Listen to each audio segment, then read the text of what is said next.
Top quality और consistent performance के लिए सिर्फ सिल्वर पंप्स। टॉप क्वालिटी और कंसिस्टेंट परफॉर्मेंस के लिए सिर्फ सिल्वर पंप्स, नाम याद रखना।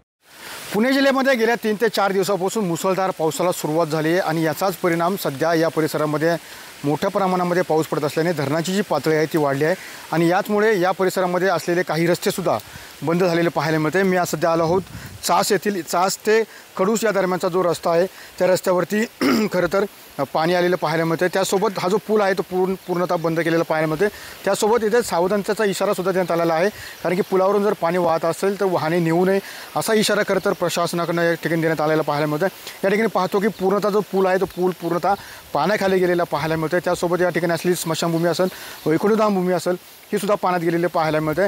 त्यामुळे पुढील ह्या बाजूच्या पलीकडे असलेल्या गावांचा जो संपर्क आहे तो सध्या तरी तुर्तास तुटलेला पाहायला मिळतोय, कारण की भीमाशंकरच्या पट्ट्यामध्ये गेल्या 3 ते 4 दिवसापासून मुसळधार पाऊस सुरू आहे आणि मुसळधार पाऊस सुरू असल्यामुळे या परिसरात असलेली धरणं आहेत ती धरणं पूर्ण क्षमतेने भरली आणि पूर्ण क्षमतेने भरल्यामुळे नदी पाण्यातून जो विसर्ग आहे तो मोठ्या प्रमाणामध्ये सोडलेला पाहायला मिळतोय।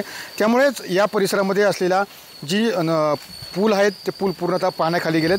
त्यामुळे प्रशासनाकडे खरं तर आवाहन करण्यात आलेलं आहे की धोकादायक ठिकाणी प्रवास करू नये, प्रवास टाळावा अशी खरं तर सूचना या ठिकाणी देण्यात आलेलं पाहायला मिळतं। या ठिकाणी नागरिक पाहतो की खरं तर या गावाचा संपर्क तुटल्यामुळे पुलावरून पाणी जात आहे, त्यामुळे नागरिकांना सुद्धा खरं तर पाठीमागे फिरून जाण्याची वेळ सध्या आलेली आपल्याला पाहायला मिळते।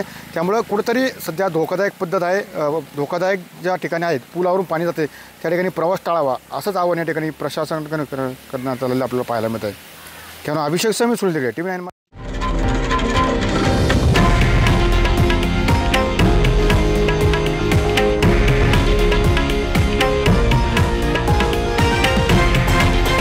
हे आहे देशातील नंबर 1 न्यूज नेटवर्क आणि आपण पाहत आहात TV9 मराठी, एकमेव।